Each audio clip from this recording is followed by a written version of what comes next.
The first time she said it, she didn't know I was listening. We shared a thin wall, thin enough that late-night TV laughter bled through, thin enough that I could hear her crying sometimes, the kind of crying people do when they think no one else exists in the world. That evening, rain pressed against the windows like it was trying to get inside, and the hallway smelled faintly of damp concrete and cheap coffee. I was unlocking my door when her voice slipped through the wall, soft but cracked, heavy with a truth she'd clearly rehearsed too many times. "No one wants to marry me," she said. Not to anyone specific, maybe to herself, maybe to the universe. "I'm too old, too complicated, too me." The sentence ended in a bitter laugh that hurt more than the words. I froze, key still in my hand, heart doing that stupid thing where it reacts before logic can catch up. Her name was Anya, my neighbor, the woman who borrowed sugar but never returned it because she always brought something else instead. Cookies, leftover biryani. Once even a plant she said needed a home with better energy. She smiled easily in daylight, joked in elevators, but grief lived in her eyes like it had signed a long lease. I knew pieces of her story the way neighbors do. Divorced 3 years, no kids, a job she worked too hard at, parents who asked too many questions on every phone call. I didn't know the whole thing. I just knew that sentence hit me harder than it should have. Because in that moment, standing in a dim hallway with rain whispering outside, I wanted to knock on her door and say something, anything, that would prove her wrong. But I didn't. I went inside. I sat on my couch. I stared at the wall. And for the first time in a long while, I realized loneliness doesn't always scream. Sometimes it whispers when you think no one's listening. Over the next few weeks, life did what it always does. It kept moving. We crossed paths like usual. Morning hellos, polite smiles, shared elevator rides filled with weather talk and awkward silences. She wore strength like armor, and I pretended I didn't know how heavy it was. But something shifted after that night. I noticed the way she hesitated before laughing, the way she avoided wedding reels on her phone, the way her shoulders tensed whenever someone mentioned settling down. Once, while waiting for the power to come back during a blackout, she joked, "At least darkness doesn't judge you." I laughed, but it stuck with me, because I understood it more than I wanted to admit. The moment everything changed wasn't dramatic at first.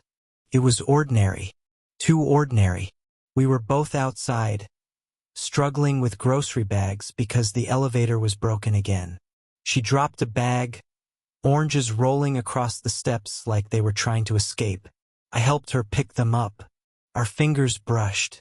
She flinched, not away from me, but away from something internal, like hope itself scared her. We sat on the steps, bags between us, sweat on our brows, frustration in the air. And out of nowhere, like she was tired of pretending, she said it again, louder this time, clearer.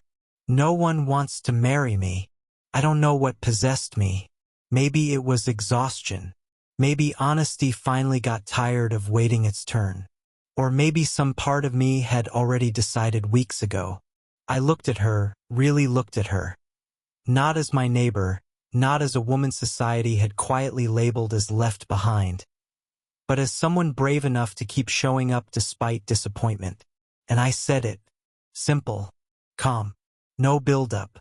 No jokes. "I do." Silence exploded between us. Her eyes widened.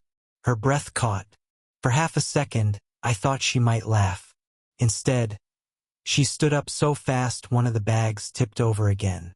Her face drained of color, then flushed red, like embarrassment and panic were fighting for control. "That's not funny," she said, voice shaking. I stood too, heart pounding, hands open like I was surrendering to something inevitable. "I'm not joking," I replied. That's when she did the last thing I expected. She turned around and ran. Not walked, not stormed off. She ran. Down the steps, across the parking lot, keys jangling, hair flying, like she was being chased by a truth she wasn't ready to face.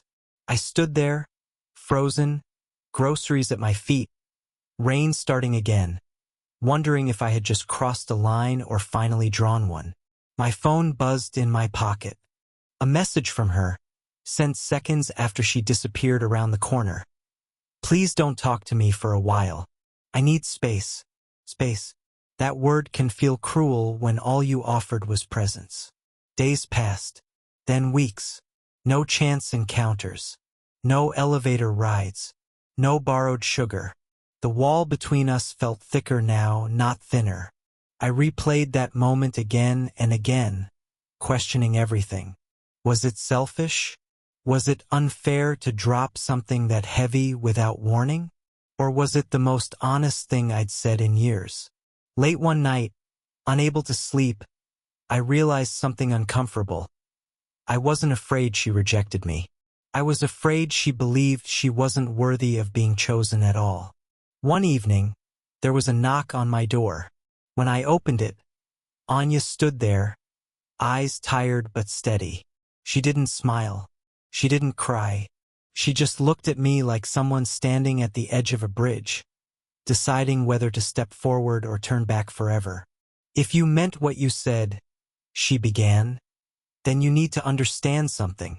I nodded, heart in my throat. I'm not easy, she continued.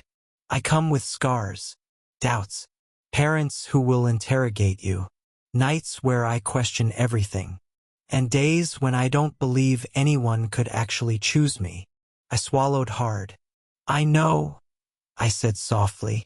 I wasn't offering perfection. I was offering choice. That's when her eyes filled with tears. Not the quiet ones from behind walls, but the kind that fall when something finally breaks open. She stepped back, like instinct told her to run again. But this time, she didn't. She didn't run this time, but fear still lived in the space between us. Anya stood at my doorway like someone waiting for permission to exist. Her hands clasped tightly, as if holding herself together took effort. The hallway light flickered, casting shadows that made her look smaller than she really was. I didn't come here to say yes, she said quietly. I came here because running didn't make the feeling go away. I nodded, stepping aside so she could come in if she wanted, but she stayed right where she was. You don't have to decide anything tonight, I told her. I just need you to know that when I said, I do, it wasn't impulse. It was clarity. That word, clarity, hit her hard. She exhaled slowly, like she'd been holding her breath for years. You don't know what you're choosing, she whispered. People always say that, I replied. But what they really mean is, you don't know my pain. And you're right, I don't. But I'm willing to learn it, not run from it. She finally stepped inside. The door closed behind her with a soft click that felt louder than thunder. We sat across from each other, not touching, not rushing, letting honesty do the heavy lifting. She told me things she'd never told anyone nearby.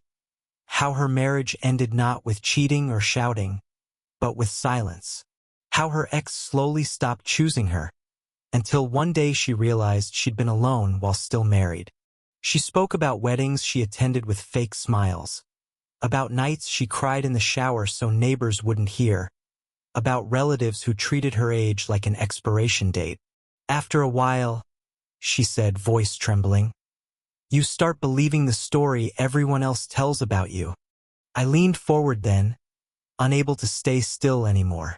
That story is wrong, I said firmly, and I refuse to let it be the ending. What scared her most wasn't me. It was hope. Hope had betrayed her before. Hope made promises and disappeared. So when I started showing up consistently, morning check-ins, shared dinners, silent walks, she waited for the moment I'd stop. She tested me without realizing it. She pulled away, then watched to see if I'd chase. She questioned my intentions, then braced for disappointment. And every time, instead of leaving, I stayed.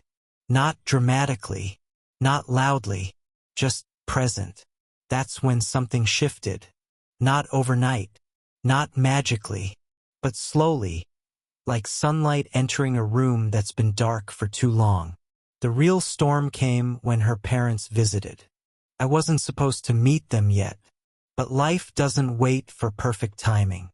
Her mother looked at me with kind suspicion, her father with blunt calculation. The questions came fast: job, salary, future plans, intentions. And then the one that made the room go silent. "Why her?" her father asked. "At her age, with her past, why would you choose her?" Anya's shoulders slumped like she'd expected this moment her whole life. Before she could shrink further, I spoke. "Because she's brave," I said. "Because she's honest. Because she survived things that would have broken others. And because when she says she's unlovable, she's wrong." Her mother looked away, blinking rapidly. Her father said nothing, but silence this time wasn't dismissal. It was reflection. That night, after they left, Anya broke down completely. Years of self-doubt poured out in sobs that shook her whole body. I held her, not as a rescuer, not as a hero, but as someone who chose to stay when staying mattered. "What if you wake up one day and realize you made a mistake?"